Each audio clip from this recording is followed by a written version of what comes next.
اعوذ باللہ من الشیطان الرجیم بسم اللہ الرحمن الرحیم الحمد للہ رب العالمین۔ اور ہماری بحث تاریخ علم منطق میں چل رہی ہے اور ہم جناب فارابی تک پہنچے تھے اور ان کے کام کی جو ہے وہ تعریف کر دی تھی اور عرض کیا کہ فارابی اسلامی دنیا کے اندر سب سے بڑا فلسفی اور منطقی دان ہے کہ بہت ساری آراء ہیں، ان کی نظریات ہیں جن کے اوپر دنیا میں بڑی تفصیل سے گفتگو ہوتی ہے،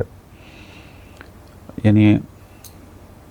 بہت کچھ کہا جاتا ہے۔ فارابی بہت بڑی شخصیت ہیں۔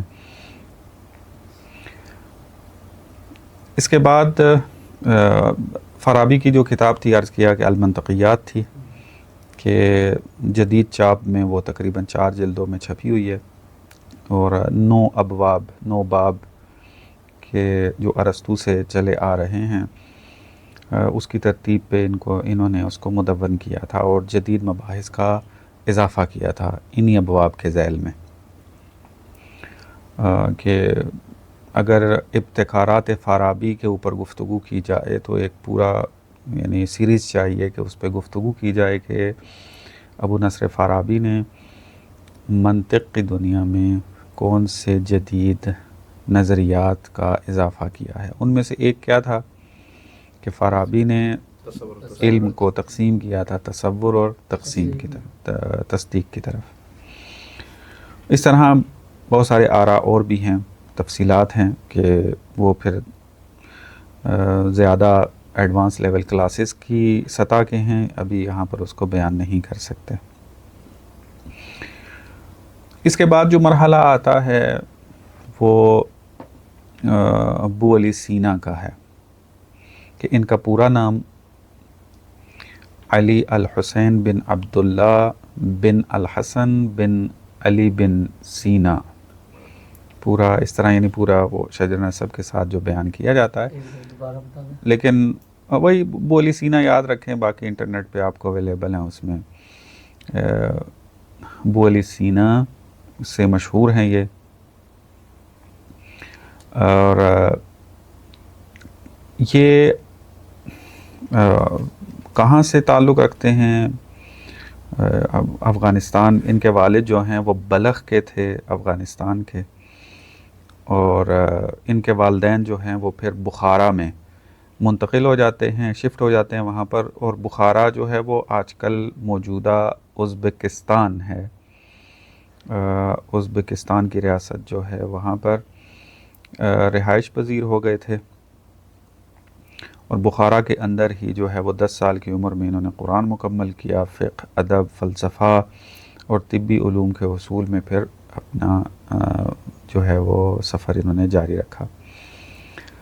جناب ابن سینا 980 عیسوی میں پیدا ہوتے ہیں،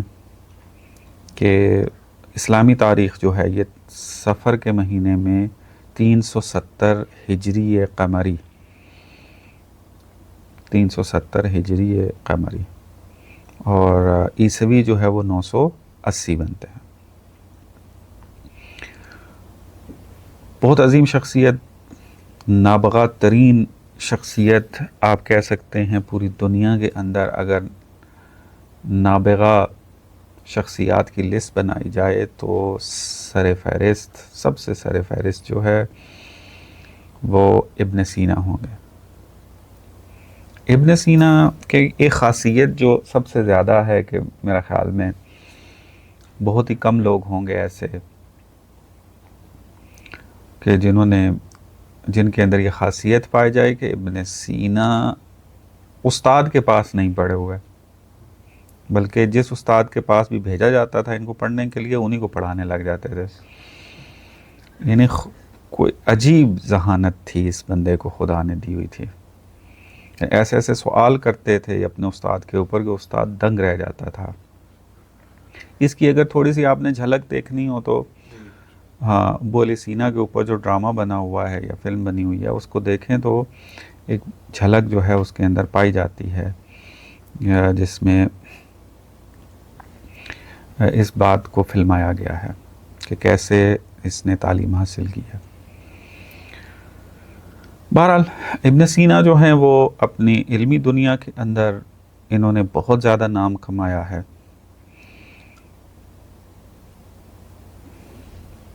بہت ماہر طبیب بھی تھے، ماہر فلسفی بھی تھے، ماہر ریاضی دان بھی تھے، ماہر سائنسدان بھی تھے، یعنی کوئی ایسا علم نہیں تھا کہ جو اس دور میں رائج ہو اور ابن سینا نے اس میں مہارت حاصل نہ کی ہو۔ ظاہر سی بات ہے جب خدا نے اتنا نبوغ دیا ہے، اتنی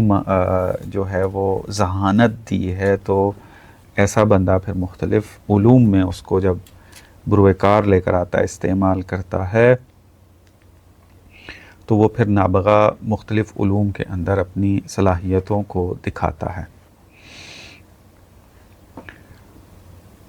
ہماری بحث چونکہ علم منطق کے اندر ہے تو ابن سینا کے منطقی کاموں کا جائزہ لیں گے۔ اگر ہم ابن سینا کی منطق کی کتابوں کا جائزہ لیں تو اس میں سب سے بڑی کتاب جو ابن سینا کی ہے، جس کو انسائکلوپیڈیا کہا جاتا ہے،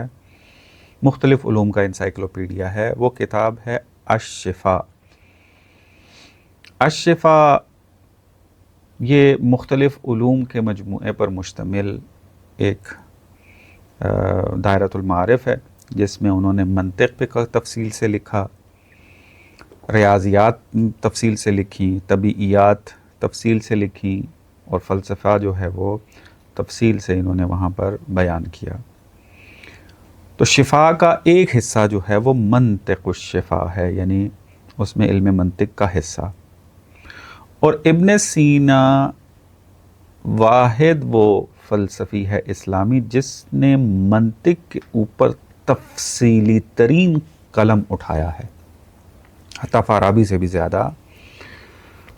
منطق کی تفصیل جو بیان کی ہے انہوں نے، اور پھر نئی ابحاث کا اضافہ کیا ہے، جدید مباحث جو پہلے مناطق نہ یونان کے اندر اور نہ یونان میں کے علوم ترجمہ ہونے کے بعد اسلامی دنیا کے اندر وہ مباحث موجود نہیں تھی کہ جو ابن سینا نے اضافات کی ہیں اس میں۔ یہ کافی جلدیں ہیں اس کی، ٹوٹل الشفاء میرا خیال میں اگر اس کو میں دیکھ کر اگر آپ کو بتاؤں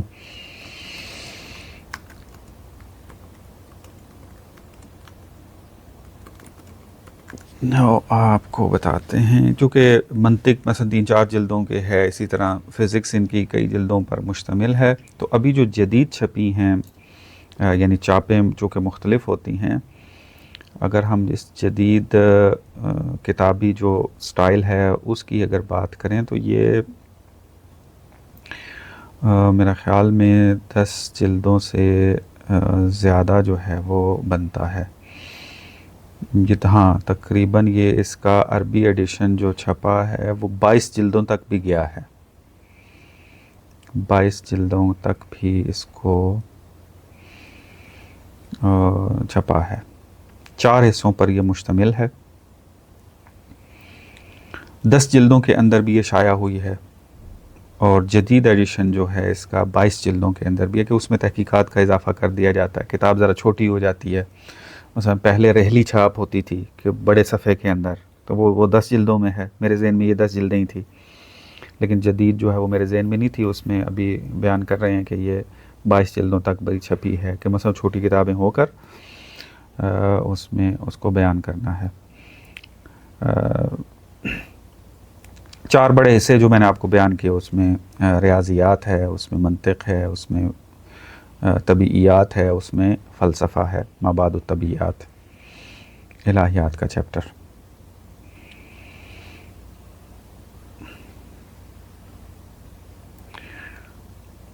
کیا عرض کر رہا تھا میں کہ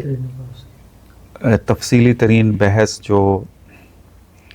ابن سینا نے بیان کی ہے اپنی کتاب الشفاء میں ہے۔ الشفاء یعنی انسائکلوپیڈیا، آپ دیکھ لیں کہ 22 جلدوں کے اندر یہ 4 حصے موجود ہیں، منطق، ریاضی، فزکس یعنی طبیعیات اور فلسفہ، اب کئی جلدوں کے اوپر مشتمل ہے۔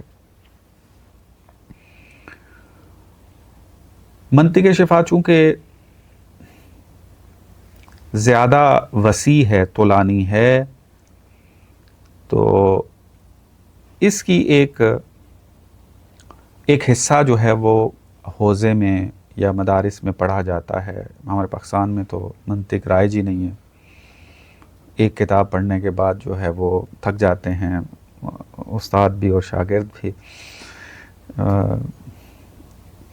اس سے زیادہ جو ہے وہ رائج نہیں ہے۔ لیکن جو علوم عقلی میں کام کرنا چاہتے ہیں یا کرتے ہیں، ان کے لیے ضروری ہے کہ وہ منطق کی کم از کم 3 کتابوں جو ہیں وہ حتماً پڑھیں، اپنے لیولز کو دیکھتے ہوئے، یعنی مقدماتی ہے، پھر متوسط ہے اور پھر ایڈوانس لیول کی۔ تو ایڈوانس لیول کے اندر جب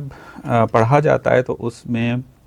الشفا کی جو منطق کا حصہ ہے، اس میں جو باب برہان ہے اس کو پڑھا جاتا ہے، چونکہ برہان وہ باب ہے منطق کا جس میں پوری منطق کے قوانین اپلائی ہوتے ہیں۔ جو بندہ باب برہان کے اندر اپنی مہارت جو ہے وہ رکھ لیتا ہے اور اس کو صحیح طریقے سے حل کر کے اس کو اجرا کرنے لگ جاتا ہے، تو گویا پوری منطق اس کے ہاتھ میں ہے۔ برہان شفا حتیٰ اتنی دقیق کتاب ہے کہ بعض بزرگان اور بعض ماہرین یہ کہتے ہیں کہ جو برہان شفا کو صحیح طریقے سے سمجھ جائے اور اس کو بیان کر دے تو ہم اس کو منطق کا مجتہد کہیں گے۔ تو یہ دقیق کتاب ہے، تفصیلی بھی ہے اور دقیق بھی ہے۔ الحمدللہ برہان شفا کے اوپر علماء نے کام کیا ہے کافی، بعض اساتذہ کے جو ہیں وہ دروس موجود ہیں فارسی میں، جس میں آیت اللہ مصباح یزدی جو ہیں وہ سر فہرست ہیں، برہان شفا پہ انہوں نے درس دیے ہوئے ہیں، اور جدید جو اساتذہ ہیں ان کے بھی بعض اساتذہ کے دروس ہیں برہان شفا کے اوپر، کہ جو طالب علم اس کتاب کو ایڈوانس لیول میں جا کر پڑھنا چاہتا ہے اور استاد اویلیبل نہ ہو تو وہ ریکارڈنگ سے استفادہ کر سکتا ہے۔ ابھی تو اس کی شروحات بھی آنا شروع ہو گئی ہیں، یعنی انہی اساتید نے جو درس دیے ہیں وہ اب کتابی صورت میں بھی آ رہے ہیں۔ اس کے بعد ایک اور کتاب جو جناب ابن سینا کی ہے، یہ بھی بہت معروف ترین کتاب ہے، شاہکار ہے یہ ابن سینا کا، آخری عمر کے اندر یہ تدوین فرمائی ہے انہوں نے۔ کتاب کا نام ہے الاشارات والتنبیہات۔ الاشارات کے ساتھ اس کو یاد کیا جاتا ہے، کتاب اشارات، مختصر طور پہ اگر بیان کریں تو۔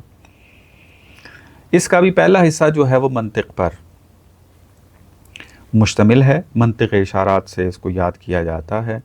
اور ابن سینا نے وہاں پر بھی اپنی پوری منطق کی جو تحقیقات ہیں اس کو مختصر اور خلاصے کے طور پر وہاں پر پیش کیا ہے، اور یہ بھی نصابی کتاب ہے، یعنی اگر کوئی برہان شفا بھی حتیٰ نہیں پڑھتا تو وہ منطق اشارات کو پڑھ لیتا ہے، چونکہ وہ برہان شفا کی نسبت کامل بھی ہے، اشارات منطق اشارات جو ہے، اور مختصر بھی ہے، تو اس کو پڑھا جاتا ہے منطق اشارات۔ کہ اگر کتاب اشارات فلسفہ ہوتا تو اس کی میں پوری وضاحت کرتا یہ کتاب کی خصوصیات کیا ہیں، لیکن بہرحال ابھی اس کی ضرورت نہیں ہے۔ ایک اور کتاب ہے جناب ابن سینا کی النجات، کہ عربی میں اس کو النجا پڑھیں گے، النجات۔ کتاب النجات میں جو ہے انہوں نے شفا جو ہے اس کا خلاصہ بیان کیا ہے، کتاب شفا کا۔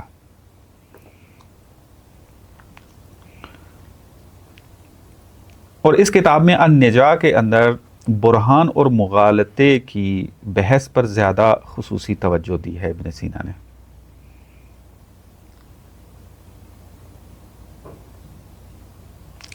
ابن سینا کی ایک اور کتاب منطق المشرقیین، یہ کتاب مفقود ہے، لیکن اس کا منطق کا کچھ حصہ مل گیا تھا، تو ناقص صورت میں یہ کتاب بھی مارکیٹ میں موجود ہے، اس میں بھی آپ کو منطق کی ابحاث ابن سینا کی جو ہیں وہ مل جائیں گی۔ اب یہ تھا جناب ابن سینا کی منطقی کتابیں اور ان کا مختصر سا تعارف آپ کی خدمت میں بیان کیا ہے۔ ابن سینا نے نظام جو ارسطو کا تھا، وہ منطق کے ابواب بندی جو تھی وہ کون سی تھی؟ 9 حصوں والی، کہ اس میں مدخل تھا، مقولات کی بحث تھی، قضایا کی بحث تھی، قیاس، برہان، جدل، خطابہ، شعر اور مغالطہ۔ ابن سینا نے اس اعتبار سے بھی تدوین کیا ہے، لیکن ایک جو تبدیلی پیدا کی ابن سینا نے منطق کے ابواب میں، 9 حصوں والی ترتیب کو 2 حصوں پر شفٹ کر دیا، یعنی اس طریقے سے بھی مطالب کو بیان کیا ہے۔ چونکہ فارابی نے جب علم کی تقسیم کی 2، علم تصوری و علم تصدیقی، تو اس تقسیم کی بنیاد پر ابن سینا نے پھر یہ دیکھا کہ چونکہ منطق کا مقصد جو ہے وہ مجہول تصور سے معلوم تصور تک پہنچنا ہے، اور مجہول تصدیق سے معلوم تصدیقی تک پہنچنا ہے، تو پوری منطق اس 2 باب کے اندر خلاصہ ہو جاتی ہے۔ تو لہٰذا منطق کو 2 ابواب کے ساتھ تقسیم کیا جائے، ایک ہے باب تصور اور ایک ہے باب تصدیق، جس کو باب حجت بھی کہتے ہیں۔ باب تصور کے اندر عیساغوجی کی جو بحث ہے وہ مقدماتی ہے، اور اصل باب جو ہے وہ باب تعریفات کا ہے، حدود کی بحث، جس میں حد تام، حد ناقص، رسم تام، رسم ناقص، یہ ساری بحثیں اس میں آ جائیں گی۔ اور باب تصدیقات یا باب حجت میں قضایا کی بحث جو ہے وہ مقدماتی ہے، اور اس کو پھر قیاس کی جو بحث ہے وہ اصل ہے کہ قیاس کی بحث کو وہاں بیان کرتے ہیں۔ اور پھر قیاس چونکہ 2 حصوں پر مشتمل ہے، ایک صورت ہوتی ہے اور ایک مادہ ہوتا ہے، تو صورت کی بحث جو ہے وہ باب قضایا میں ڈسکس ہوتی ہے، اور مادے کی جو بحث ہے وہ باب صناعات خمس میں ہوتی ہے، یعنی منطق کا تیسرا حصہ، کہ جو کہ آج کل کی ترتیب کے مطابق اس کو وہ تیسرے باب میں جا کر تدوین کیا جاتا ہے۔ تو اب پوری کی پوری منطق جو ہے وہ کیا ہو گئی؟ خلاصہ ہوگی 2 باب کے اندر، باب تصور اور باب تصدیق۔ لہذا ابن سینا کے بعد پھر متاخرین جو ہیں ان کو یہ تقسیم پسند آتی ہے، اور اپنی منطق کو 2 ابواب پر تقسیم کرنے لگ گئے۔ مثلا 9 باب کو اگر دیکھنا ہو کون کون سی کتابیں ہیں، اس میں خود کتاب شفا جو ہے منطق کا حصہ، یہ ارسطو کے 9 باب کی ترتیب کے مطابق ہے۔ اسی طریقے سے خواجہ نصیر الدین طوسی کی ایک کتاب ہے اساس الاقتباس، کہ اس کے بعد کا مرحلہ ہے یہ، خواجہ بہت بعد کے عالم ہیں، انہوں نے ایک کتاب اساس الاقتباس فارسی میں لکھی تھی، وہ بھی اسی 9 ابواب کی ترتیب کے مطابق ہے۔ اور 2 ابواب کی ترتیب کے مطابق کتابیں جو لکھی گئی ہیں، اس میں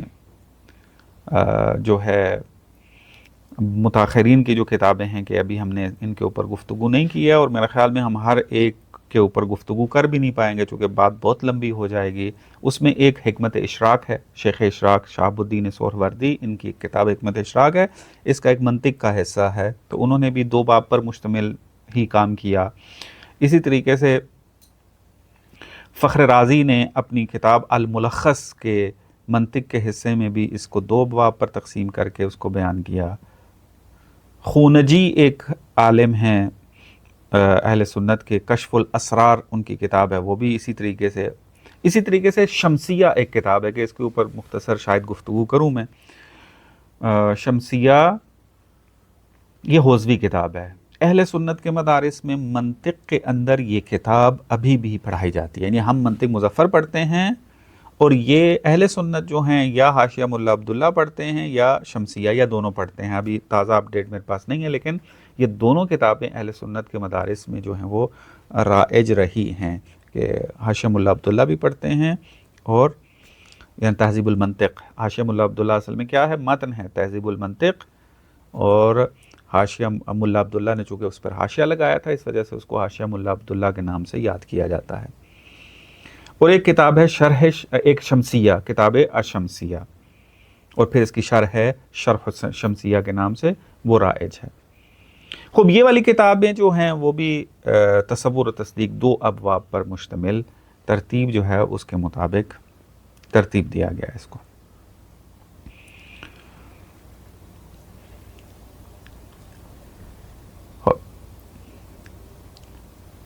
اب یہاں پر ایک بحث کرنے کی ضرورت ہے، لیکن میں نے سوچا کہ اس کو یہاں بیان کریں، لیکن ابھی ضرورت نہیں ہے اس مرحلے میں کہ بحث کی جائے کہ 9 ابواب کی ترتیب اور 2 ابواب کی ترتیب کے اوپر ڈسکس کی جائے کون سی بہتر ہے اور اس کی خصوصیات کیا ہیں۔ لیکن وہی عرض کیا کہ بحث بہت لمبی ہو جائے گی، اور ابھی چونکہ مد نظر ہمارا یہ لیول جو ہے وہ ہے کہ جس نے یا منطق شروع کرنی ہے یا منطق ابھی شروع کی ہوئی ہے، تو اس قسم کی بحثیں جو ہیں وہ پھر ابتدائی اسٹوڈنٹ کے لیے تھوڑی سنگین ہو سکتی ہیں، کہ انشاءاللہ اگر ہم نے بیان کی بعد میں تو وہ ہو جائے گی، ورنہ ایک روڈ میپ دیا جا رہا ہے، آگے چل کے آپ خود بھی جستجو کریں گے تو اس طرح کے مطالب آپ کو بہت سارے مل جائیں گے، اور آپ خود اپنے اس تشنگی کو جو ہے وہ دور کر سکتے ہیں۔ شیخ مظفر کی منطق ہے 2 ابواب والی، ہاں۔ پھر یہ جو مثال کے طور پر جو مادہ ہے جو قیاس ہے، اس میں صورت اور جو مادہ آپ نے بیان کیا، پھر مادہ تیسری منطق میں کیوں چلا جاتا ہے، دوسری منطق میں وہ دوسری کا ہی ہے، اس کو چونکہ ہم 3 حصوں میں ہم نے خود تقسیم کیا ہوا ہے اپنے امتحانات کے طور پر، کہ سال اول میں کتاب باب تعریف پڑھیں گے، سال دوم میں ہم باب قیاس تک پڑھیں گے، سال سوم میں ہم صنعت خمس پڑھیں گے، تو اس کو پھر حصہ اول، حصہ دوم، حصہ سوم کیا ہوا ہے، تو اس وجہ سے اس کو ہم کہتے ہیں کہ وہ تیسرے حصے میں ہے، نہ یہ کہ تیسرا باب ہے، وہ تیسرا باب نہیں ہے، وہ اسی کا قیاس کا ہی تسلسل ہے۔ قیاس 2 حصوں میں تقسیم ہوگا، ایک صورت قیاس، ایک مادہ قیاس۔ صورت قیاس جو ہے اس میں آپ اشکال اربعہ پڑھتے ہیں، اور مادہ قیاس میں پھر آپ صنعت خمس کو پڑھتے ہیں، اس میں برہان اور مغالطہ، جدل وغیرہ جو ہے آپ اس کو لے کر چلتے ہیں۔ کہاں سے انہوں نے منطق ان سے لیے ابن سینا والی لیے، کہاں سے ان کی اپنی ہے؟ منطق یہی چل رہی ہے، جیسے میں نے آپ کو بتایا ارسطو سے چلی آ رہی ہے، اس میں کوئی تبدیلی کلی طور پہ کوئی تبدیل نہیں ہے، نظام وہی نظام ہے، فقط جزئیات کے اندر فرق آتا ہے۔ مثلا پہلے تصور تصدیق کی بحث نہیں تھی، وہ آ گئی، ٹھیک ہے۔ پہلے مثلا قضائے کی بحث کم تھی، وہ تھوڑی سی تفصیلی ہو گئی۔ پہلے قضائے حملیہ پہ کام ہوتا تھا، پھر شرطیہ والی بحث آ گئی۔ مثلا اس طریقے سے یہ آ رہی ہیں، بعض جدید ابحاث بھی اضافہ ہو رہی ہیں، ویسے پہلے کلیات خمس نہیں تھی، بعد میں کلیات خمس کو اضافہ کر دیا گیا، لیکن اسی نظام کے اندر، اسی نظام کے تحت، اسی نظام کو سمجھنے کے لیے بالکل 100% مد مقابل کوئی نظام ابھی تک نہیں ہے، اور جتنی کتابیں پڑھتے ہیں وہ ارسطو ہی کی ترتیب ہے، چاہے وہ ابن سینا ہو، چاہے فارابی ہو، چاہے خواجہ نصیر طوسی ہو، چاہے فخر رازی ہو، چاہے شیخ مظفر ہو، چاہے شمسیہ ہو، وہ کیا ہے، وہی تدوین شدہ منطق کے جو ارسطو کے زمانے سے چلی آ رہی ہے۔ ہاں اضافہ کمی وہ سلسلہ چلا آ رہا ہے، ہر کوئی اپنے اعتبار سے، اپنے اجتہاد سے، اپنی ذہانت سے اس میں تبدیلیاں کرتا رہتا ہے، جیسے 9 باب پر مشتمل تھی، اس کو 2 باب پر مشتمل کر دیا۔ پڑھائی جاتی ہے رسنت میں، اس کا تھوڑا کیا ہے، اس کو بعد میں، اس کے بعد میں اس لیول جب اس کا مقام آئے گا وہاں پہ ڈسکس کرتا ہوں۔ خوب، اس 2 باب میں تقسیم کا ایک تو فائدہ تھا، اس کا فائدہ کیا تھا، اس 2 باب کو اس کی طرف رجحان کیوں بنا زیادہ؟ اس کی ایک وجہ یہ تھی کہ تدریسی طور پر آسان ہے، تعلیمی سہولت کے اندر، لہذا پوری منطق کو 2 باب کے طور پر جو ہے وہ اس کو بیان کر دیا اس میں۔ اور ایک اور وجہ یہ بنی کہ جب انہوں نے دیکھا کہ علم جو ہے وہ، یا مجہول بھی جو ہے، علم کے توسط سے 2 طرح کا ہے۔ ہمارا چونکہ منطق کے اندر ہم مجہول سے معلوم کی طرف سفر کرتے ہیں، اور معلوم ہمارا کیا 2 قسم کا ہے، کیونکہ علم 2 قسم ہے، معلوم بھی کیا ہوگا 2 قسم کا، تصور اور تصدیق۔ تو لہٰذا ان کو یہ ترتیب جو ہے بالکل منطقی لگی، اور اس تقسیم کو جو ہے انہوں نے قبول کیا، اور اسی کو پھر جا کر اس کا استفادہ کیا۔ ایک اس 2 باب پر مشتمل تقسیم کی ایک نقصان ہوا کہ جو آپ ابھی تک آپ لوگ بھی جھیل رہے ہیں اور باقی بھی اس کو جھیلتے ہیں، وہ کیا؟ برہان کم رنگ ہو گیا. یعنی جب منطق کو 2 ابواب پر تقسیم کر کے مباحث کو اسی کے اندر منظم کیا گیا تو اس میں برہان کم رنگ ہو گیا. زیادہ فقط قیاس کی بحث کو جو کہ اشکال اربعہ والی ہے وہاں تک کی منطق کو اہم سمجھا جانے لگا. برہان جو ہے وہ آہستہ آہستہ اس کی طرف توجہ نہ ہوئی. اور ابھی بھی آپ دیکھ لیں نصاب کے اندر آپ دیکھ رہے ہیں، ہمارے زمانے میں بھی ایسا ہی تھا اور آج دیکھ رہا ہوں کہ اتنا عرصہ گزرنے کے بعد آج کے نصاب میں بھی وہی صورتحال ہے کہ منطق کے اوپر جو آفیشیل طور پر جو امتحان دیا جاتا ہے، بورڈ کا جو امتحان ہوتا ہے، کیا ہے وہ؟ دائرہ امتحان جو ہے وہ کیا ہے؟ قیاس تک ہے. بعد میں اختیاری ہے، مثلا آپ ثالث پڑھیں گے تو کر لیں، نہیں تو آپ کے اوپر اجبار نہیں. اس کی بھی یہ ایک نقص پیدا ہو گیا. برہان کی طرف چونکہ توجہ نہیں ہے، اور برہان جو ہے وہ اصل کیا کہیں اس میں منطق ہے، بالآخر مادہ قیاس کا ایک بنیادی رکن ہے، اور اس کو سیکھنا جو ہے وہ بہت زیادہ ضروری ہے تاکہ انسان جو ہے وہ اپنے استدلال کے اندر مضبوط بنے. کیوں برہان کی طرف جو ہے وہ رجحان کم ہوا؟ ایک تو انہوں نے دیکھا کہ منطق چونکہ آلہ ہے، ٹول ہے، کیونکہ منطق کی تعریف ہی کیا ہے، آلۃ قانونیہ، ایک ترازو ہے صحیح اور غلط فکر کی تمییز کے لیے. تو فرماتے ہیں کہ اس کا آلہ ہونا وہ یہ رجحان پیدا کرتا ہے کہ منطق فقط سوری ہونی چاہیے. منطق سوری سے کیا مراد ہے؟ یعنی اشکال اربعہ، قیاس سوری، اس کو کہتے ہیں منطق سوری، کہ منطق اصل میں سوری ہے. یعنی اس نے فقط آپ کو شکل استدلال کے بارے میں ہدایات و رہنمائی کرنی ہے. مادہ قیاس کے بارے میں بحث کرنا منطق کی اصل ذمہ داری نہیں ہے.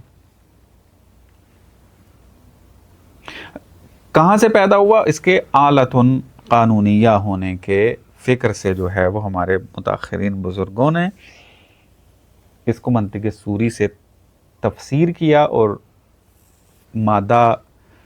جو ہے اس کو کہا کہ منطق کی اصل ذمہ داری نہیں ہے.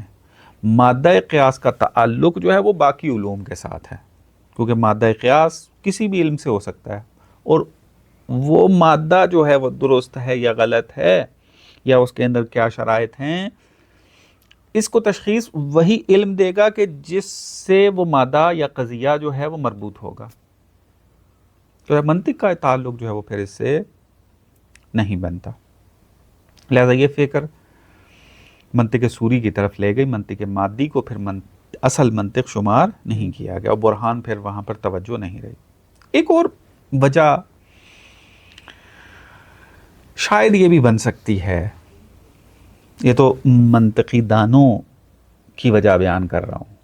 اور اب آتا ہوں میں نصاب کے اوپر کہ نصاب میں پھر کیوں برہان شامل نہیں ہوا. اگرچہ منطق جب بھی تدوین ہوئی ہے باب برہان ضرور تدوین ہوا ہے، چاہے وہ اس کو منطق سوری مانے یا منطق سوری و مادی دونوں مانے، ہر دو صورتوں میں باب برہان جو ہے وہ حتماً تدوین ہوا. لیکن نصاب میں اب باب برہان کی طرف توجہ کیوں نہیں ہے؟ شاید اپنی طرف سے عرض کر رہا ہوں، اور میرا خیال میں حقیقت بھی ہوگی اس کے اندر، وہ یہ کہ ہمارا نصاب جو ہے معمولاً وہ علماء بناتے ہیں کہ جو متکلمین و فقہا ہیں، درست ہے، اور وہ دیکھتے ہیں کہ ایک دینی طالب علم کو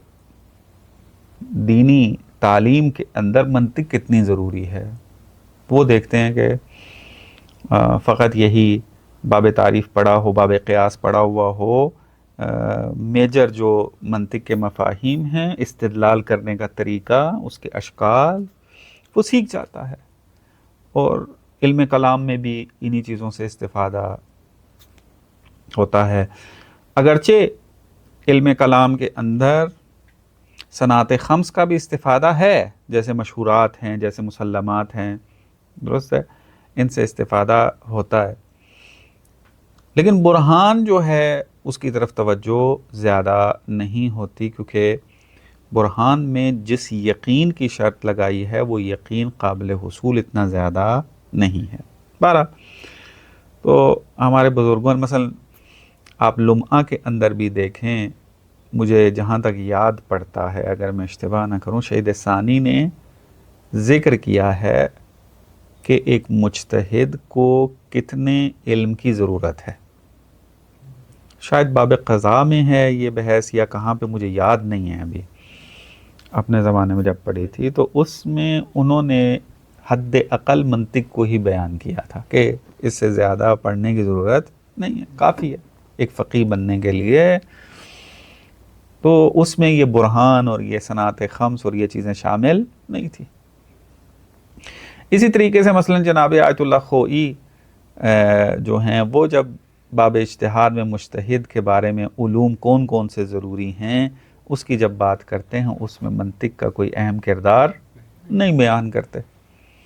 تو لہٰذا ظاہر سی بات ہے پھر علماء جو ان سے متاثر ہیں وہ جب پوسٹوں کے اوپر آتے ہیں، بڑی ان کو مدیریتیں ملتی ہیں، تو پھر وہ اپنے اس مزاج کے تحت نصاب ترتیب دیتے ہیں، تو اس میں ان چیزوں کی تاثیر ہوتی ہے. بہرحال لیکن صنعت خمس انتہائی اہمیت کا حامل چیپٹر ہے، اس کو حتماً پڑھنا چاہیے جب بھی انسان کسی منطق کو جو ہے وہ پڑھنے کی کوشش کرے. درست ہے. تو یہ ایک بحث تھی جناب ابن سینا کے حوالے سے اور ان کے ابواب کی تقسیم کے حوالے سے کہ جو آپ کی خدمت میں بیان کر دیا ہے. اس کے بعد جتنی بھی منطق آئی ہے وہ ساری تقریباً یوں ہی چلی ہے، پھر اوپر نیچے ہوتے رہے ہیں. جیسے میں نے بیان کیا کہ خواجہ نصیر الدین طوسی نے اساس الاقتباس لکھی ہے، منطق اشارات کی شرح کی ہے، فخر رازی درمیان میں آئے ہیں، اور اس طرح باقی جو ہے وہ چیزیں آگے بڑھتی ہیں. ایک جو میرا خیال میں بحث کرنے کی ضرورت ہے، وہ میں دیکھوں گا کہ کس حد تک میں اس کو بیان کر سکتا ہوں، کہ ابن سینا کے بعد جو منطق میں تبدیلی آئی ہے وہ حکمت اشراق کے اندر آئی ہے. وہ تبدیلی جو ہے وہ کس حد تک ہے اس کو پھر بعد میں دیکھتے ہیں. بعض کتابوں کے تعارف کروا دیں گے اور پھر اپنے معاصر زمانے کے اوپر فوکس ہو کر کچھ مطالب بیان کریں گے. وصلی اللہ علی محمد و آل محمد.